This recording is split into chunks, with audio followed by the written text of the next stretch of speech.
बिस्मिल्लाहिर्रहमानिर्रहीम। आप सब से मैं गुजारिश करूंगा कि मेरे साथ आप दुरूद इब्राहिम में शामिल हो। अल्लाहुम्मा सल्ली अला मुहम्मद व अला आलि मुहम्मद कमा सल्लैता अला इब्राहीम व अला आलि इब्राहीम इन्नका हमीदुम मजीद। अल्लाहुम्मा बारिक अला मुहम्मद व अला आलि मुहम्मद कमा बारकता अला इब्राहीम व अला आलि इब्राहीम इन्नका हमीदुम मजीद। बिस्मिल्लाहि ज़ी शान अज़ीमुल बुरान शदीद सुल्तान कुल्ला यौम व हुवा फ़ी शान ला हौला वला कुव्वत इल्ला बिल्लाह अलीय्यिल अज़ीम। आज की ये इंतहाई खूबसूरत तकरीब जिसमें हमारे मेंबरान मौजूद मेंबरान कश्मीर कौंसिल जनाब सरदार रज़ाक साहब, ख्वाजा तारिक सईद साहब, मलिक हनीफ साहब, सरदार अदनान खालिद साहब और हमारे जितने अजीज़ दोस्त रावलाकोट और दूसरी जगहों से यहाँ पे मौजूद हैं, अस्सलाम वालेकुम।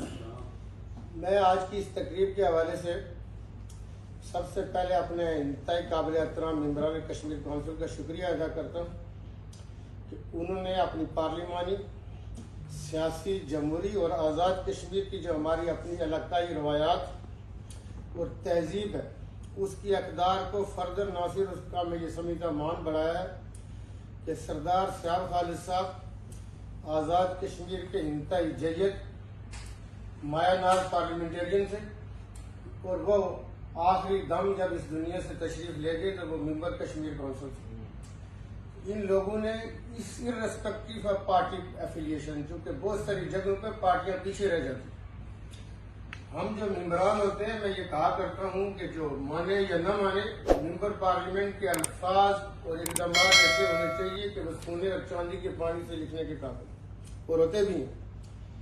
इन्होंने इस मान को कि सरदार सयाब खालिद साहब अलैहि रहमा, मैं ये समझता कि वो इस वक्त नहीं है, लेकिन आज जब सरदार अदनान खालिद साहब का वोट था ये सब वहाँ पे मौजूद थे और उसके बाद हमारी दरख्वास्त पे यहाँ पे तशरीफ़ ले आए और उनके लिए जो अल्फाज कहे ये बिल्कुल जिस तरह ख्वाजा तारिक सईद साहब कह रहे थे ये और हनीफ साहब भी कि जो बाद जो शख्सियात हैं वो ऊपर रह जाती हैं और उनका जो ये जो आप उनके साथ एफिलिएट करते होते, ये चूँकि तीनों भाई जो इस वक्त सरदार सयाब साहब के बेटे यहाँ पे मौजूद हैं, जब मेरी आखिरी उनके साथ बात हुई तो उन्होंने मुझे पहले तो जो मेरी चाची जो बेवा थी उस वक्त जो इलेक्शन कंटेस्ट कर रही थी सरदार समीर शहीद साहब की बेगम, तो उन्होंने कहा जी कि हम अपनी बहन की हमायत करेंगे और अनकंडीशनल करेंगे। जब मैं घर से उनके कमरे से निकलने लगा, चूँकि मैं अकेला, उन्होंने कहा था कि अकेले हमने बात करनी, मेरा और उनका चूँकि हम अभी उनका ताज़ीदी रेफरेंस करेंगे, तफसील में उससे बात होगी।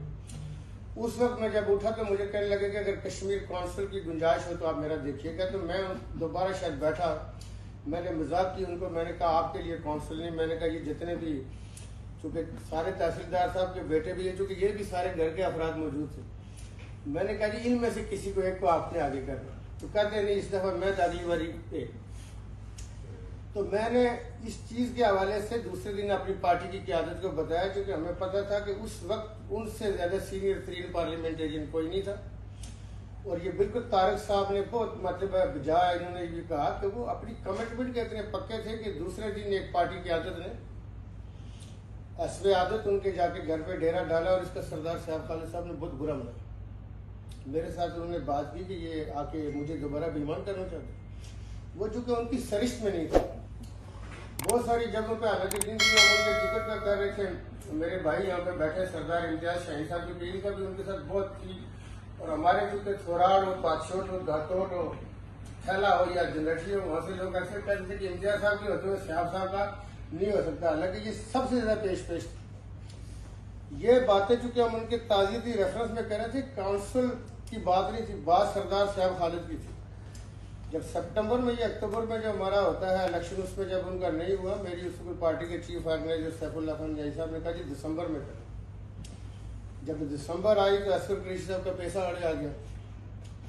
तो मतलब मैं ये समझता हूँ कि हमारी कमिटमेंट हो सरदार सयाब खालिद साहब के साथ और पैसा हाईजैक हो, मैंने कहा जी ये किसी सूरत नहीं होने देंगे। इसकी इंशाल्लाह हम तफसीलात आपके साथ मतलब करेंगे। लेकिन ये ख़ानदान जो मुझे दो एक मौक़ों पर बहुत फील हुआ कि हमारी जिस तरह आज की मैं जो कहता हूँ कि रवायात का मान हमने आगे बढ़ाया, सरदार साहब का जिस दिन इंतकाल होता है, मैं यहाँ से जा रहा हूँ उनके जनाजे में, मैं रास्ते में था, तो मुझे 2-3 फोन आए ऐसे कश्मीर कौंसिल के, तो मुझे बड़ा दुख हुआ। मैंने कहा यार अल्लाह के बंदो, तदफीन हुई नहीं, मैं अभी जनाजा पढ़ने जा रहा हूँ, आप ऐसी बातें कर। मैं जब वापस आ रहा था तो उस वक्त जो फोन आए तो मैंने लोगों को, मेरे मुंह से निकले, ये सारी फैमिली सामने बैठी है, अल्लाह जानता है इस बात को, कि मैंने कहा जी उनकी फैमिली डिसाइड करेगी, मैंने कहा उनकी बेगम डिसाइड। लेकिन मुझे अंदर से मैं कहा यार, इंसान को पहले कहा करते थे कफन मैला, मैंने कहा कफन तो मैला तो बात की बात है, अभी तो कफन पहना ही नहीं जाता। तो ये मतलब जिंदगी पे उतर आते हैं हमारे लोग। हमारा जब मैं प्राइम मिनिस्टर के टाइम पे मलिक जफर हमारे एक मिनिस्टर हैं कोटली से, उनको मतलब सजा सुनाई जाती है, और सजा सुनाने के कुछ घंटे बाद मुझे चेयरमैन हमारी पार्टी के और तमाम सीनियर क्या इतने लोगों के आजकल PR और कॉन्टेक्ट होते हैं कि जी मलिक जफर की जगह पोर्टफोलियो इसको दे उसको। मेरी क़यादत को भी अपनी तरफ से जो उन्होंने जोर लगाना था, फिर उसके बाद शायद उनको आइडिया होगा कि यहाँ जोर लगाने का। मैंने कहा भाई अभी वो सुप्रीम कोर्ट में जाएंगे, अभी उसके फैसले होने, कुछ तो ख्याल कर। हम फौरी तौर पे मतलब कैसे ऐसे फैसले कर सकते। ये अगर अलग बात है कि जब हो सकता है कि हम लोगों पे मसाइब और मुश्किलात आती हैं तो दूसरा कितना करता है, लेकिन हमारे होते हुए ये मुझे 2 मतलब ऐसे ओकेजन से मलिक जफर वाला और सरदार साहब का, जब वो दुनिया से तशरीफ ले गए, कि हमारे लोग अपने ज़ाती मफादात के इतने असीर हैं कि वो अपनी ज़ात को देखते हैं, वो नहीं देखते। मैं अक्सर ये कहा करता हूँ कि मैं इसके ऊपर, हम में से हर एक को होना चाहिए कि अगर दूसरे का जनाजा हुआ तो मेरा भी हो, अगर दूसरे को कफनाया गया तो मुझे भी कफनाया जाएगा, मेरा भी जनाजा पढ़वाया जाएगा, हमें भी लाद में उतारा जाएगा। ये कैसे मुमकिन है? जो वजह कायनात थी, अगर वो इस दुनिया में आए और तशरीफ ले गए तो हम इस दुनिया में बाकी रहने लगे, कौन बाकी रहा? इस चीज़ को मद्देनजर रखते हुए अपने मफादात अपनी जगह पे होते। आज के हवाले से मैं ज़्यादा लंबी बात नहीं करूँगा, इंशाल्लाह चंद दिनों में हम उनका ताज़ियत की रेफरेंस के हवाले से उनकी शख्सियत जो कितनी हमाजात है वो चंद मिनटों चंद सेकंड्स में नहीं बात हो सकती, लेकिन उस पर हम इंशाल्लाह बात करेंगे। तमाम आज़ाद कश्मीर की सियासी क़यादतों को बुलाएंगे। सरदार रज़ाक साहब जो कि अभी थोड़ा सा वो सियासी तौर पर कोई हल्के की कंपल्शन करते, चूँकि मुझे मौका नहीं मिला इनसे बात करने का, कहते मैं उस हल्के जो शादी की थी, शादी नहीं की थी, हमारे मतलब है कि बहनोई, और ये इतने मुश्किल है, बहनोई को संभालना तो आसान बात होती है। उसमें ये है कि हम उसकी तफसीली बातें करेंगे।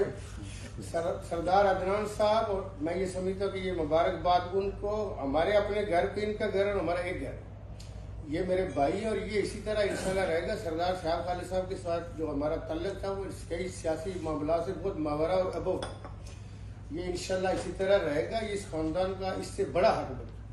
हम इंशाल्लाह इसी तरह जो आपने अतमाद का इजहार किया, मैं उसका इंतहा आपका शुक्रिया अदा करता हूँ, और इंशाल्लाह हमने आगे चले। सियासत चूँकि एक दिन का काम नहीं होता, ये पीढ़ी दर पीढ़ी चलती है, और इंशाल्लाह बड़े आपने उसके साथ चढ़ेगी, इंशाल्लाह इसका शमला ऊपर जाएगा।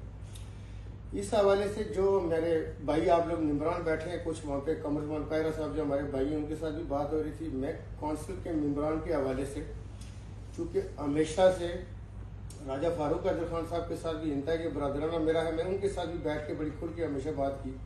कौंसिल के मेम्बरान को मैं ये समझता हूँ कि कमज़ोर करना, उनके इख्तियारात न देना, एक फाइनेंशियल पावर्स होती हैं, इख्तियारात होते हैं, चूँकि पूरी आज़ाद कश्मीर की असम्बली के 12, 14, 11 मेम्बरान कम अज़ कम मिल के उसको अलग करते हैं।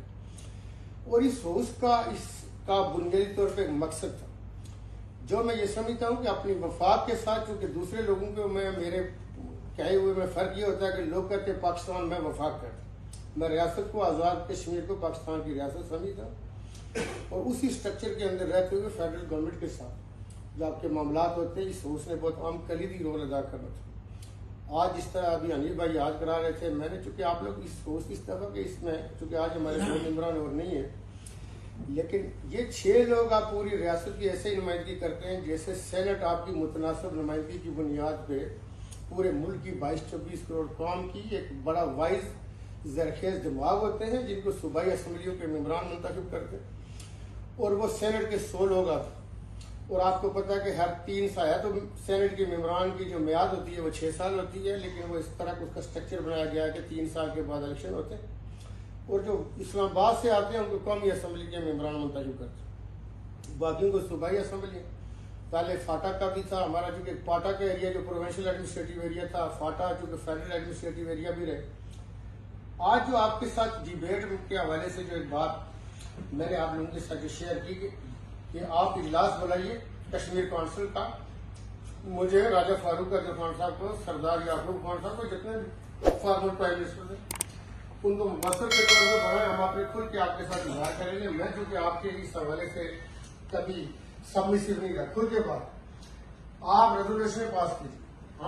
मैं आपके साथ मिलकर वज़ीर-ए-आज़म पाकिस्तान जो हमारे वज़ीर-ए-आज़म मुल्क के, उनके साथ जाने को बात करने को तैयार। लेकिन जब नई बात है, इसको जितना कोई समझेगा अपने तौर पे ले चलेगा। लेकिन आप लोगों को जो मैंने बात कही कि अगर हम ये कहें कि इन्हीं लोगों को जिस तरह सुबह असम्बली करती है, हमारे ये मेंबरान कश्मीर काउंसिल को स्टेटस दे दिया जाए इक्वलेंट टू सेनेटर्स का, तो क्या इसमें मजाक है कि ये 6 लोग आपने इलेक्ट किए हुए हैं, लेकिन इनको कोई काम नहीं आप देना चाहते। तो वो मैं मतलब है तो वो लाइटर मोड में हमारे को रिश्तेदार थे, दूसरे किसी रिश्तेदार के घर गए तो उन्होंने देखा कि जो घर के अफराद हैं वो जो मामला भी पूछते हैं वो सिर्फ अपनी वालदा साहिबा से पूछते हैं।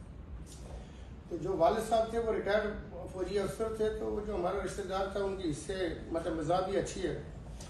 उन्होंने हमको दूसरे तीसरे दिन सब घर वालों को जमा किया। उन्होंने कहा ये जो बुजुर्ग रिटायर्ड हैं अफसर, इनको किस लिए घर में रखा हुआ, जब इनसे को पूछना नहीं है तो फायदा क्या है। तो वो उन्होंने कहा जी जो काम पूछते हैं वालदा से पूछते हैं, इनसे भी कुछ पूछो। तो उसमें अगर आपने मेंबरान इलेक्ट किए हुए हैं तो इनको उस लेवल पे दे। ये चूंकि आपके मेंबरान ने वो इलेक्ट किया, मैं ये समझता हूँ कि इनको डिक्लेयर करने के लिए सेनेट की नुमाइंदगी आज़ाद कश्मीर से, उस हवाले से ये अपर हाउस है, उसी स्ट्रक्चर के अंदर रहते हुए इसके अंदर डिबेट करने में मैंने अपने भाइयों के साथ, ये रेस्पेक्टिव है पार्टी, इसमें तमाम पार्टियों के लोग मौजूद हैं। ये बहुत सारी चीज़ें पार्टी मैटर नहीं होती, आपके मुल्क से मुतल्लिक होती हैं। हम मुल्क पे यकीन रखते हैं। पाकिस्तान जो है ये मशीयत इलाही है, तो इसको सेनेट के इक्वलेंट में ये समझता है। इनको 12-15 करोड़ फंड उधर मतलब है ना, उनके पास कुछ होता है, जो होता है भी वो देने के लिए देता अल्लाह ताला वहाँ पे है जो सलामत होती है। तो मेंबरान को आप ना फंड दें, इख्तियार दें। ये पूरे कश्मीर में जहाँ जाते हैं दुनिया इनके पीछे कब्रिस्तान की दीवार बना दे, कोई सड़क बना दे, कोई डिस्पेंसरी का मसला है और इशूज होते हैं। तो मैं ये समझता हूँ कि इस बात को आगे ले जाने में ये 6 हैं, कल 10 कर लें, लेकिन इनको इक्वलेंट के बेशक थोड़ा आप स्ट्रक्चर अगर आप इसका मुनफरदियत रखने चाहते हैं, इनफरादियत रखने चाहते हैं ना, इसमें आज़ाद कश्मीर के अंदर मैं ये समझता हूँ कि आज़ाद कश्मीर जो रियासत है उसके अंदर ना कोई बेतौकीरी वाला अमल होगा। लेकिन कल जब हमने अमेंडमेंटें की थी, 13वीं की थी, दूसरी की थी, उसमें एक रेवेन्यू कलेक्शन वाला पहलू था। लेकिन जब आप करने पे आए तो आप 15वीं 18वीं जो करें बगैर पढ़े कर लें, हाथ खड़ा करके कर लें। ऐसी रेजोल्यूशन जो नहीं हुआ करती नॉर्मली, आपको पता है कि आईनी तरमीम के लिए प्रॉपर तरीकाकार है, पढ़ा जाता है, पढ़ाया जाता है, पूछा जाता है, समझ लिए क्या आप समझा कौन सी सेक्शन के अंदर अमेंडमेंट हो रही है। तो काउंसिल के जब बात आए तो हम इनको किसी जगह पे, मैं अपने इन भाइयों के साथ इस बात का इरादा करते हो कि इनको इक्वलेंट टू सेनेट डिक्लेयर किया जाए और इस चीज़ को आगे और बढ़ाने के लिए मुल्क की मजबूती इस्तेकाम के लिए, हम चूँकि वैसे भी इस्तेकाम के नंबरदार है और इस्तेकाम की बात कर रहे हैं, उस हवाले से भी मैं समझता हूँ कि ये बहुत अच्छी खुशहाल बात होगी। लेकिन बाकी चीज़ों के ऊपर आने वाले दिनों में बात करेंगे। लेकिन आज के लिए मेरा हाल ये इतना काफ़ी है कि मेंबरान Kashmir council equivalent to senator, उनको मेंबर कहने के बजाय सेनेटर लिखा जाए, कहा जाए, पुकारा जाए और उसी के मुराद और इख्तियार दिए जाए। ये मैं ये समझता हूँ कि बड़ी अचीवमेंट हो सकती है।